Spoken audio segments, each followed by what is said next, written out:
Welcome back to another episode of HTM Jobs How To. This month we're going to be discussing the 4 ways to follow up after a job interview.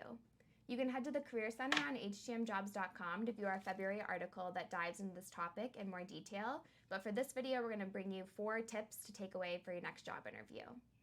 Now it might seem obvious, but the first type of note you should send after an interview is the thank you note.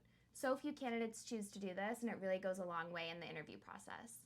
24 to 48 hours after a job interview, it's always courteous to send a note thanking the hiring manager for their time and that you look forward to hearing from them soon. Obviously, a handwritten note is preferred, but if you're under a time crunch or conducting the interview virtually, an email thank you note is perfectly fine and will stand out in the interview process. The next note would be the follow-up note. So typically the hiring managers will let you know a date and time that they'll contact you with either a decision or the next interview process. If you don't hear back from them on said date, don't freak out. There's probably a lot going on their end still. Give it about a week and then send a follow-up note that's very similar to your thank you note.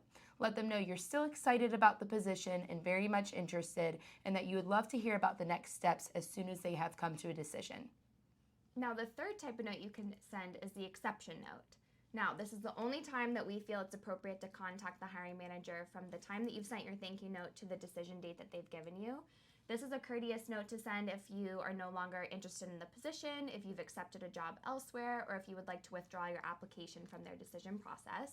This is always courteous so we're not wasting their time sorting through candidates that might not be necessarily able or available to accept their job offer should they choose to extend it. So a simple note saying that you would no longer like to be considered helps alleviate a lot of stress and headache on their end.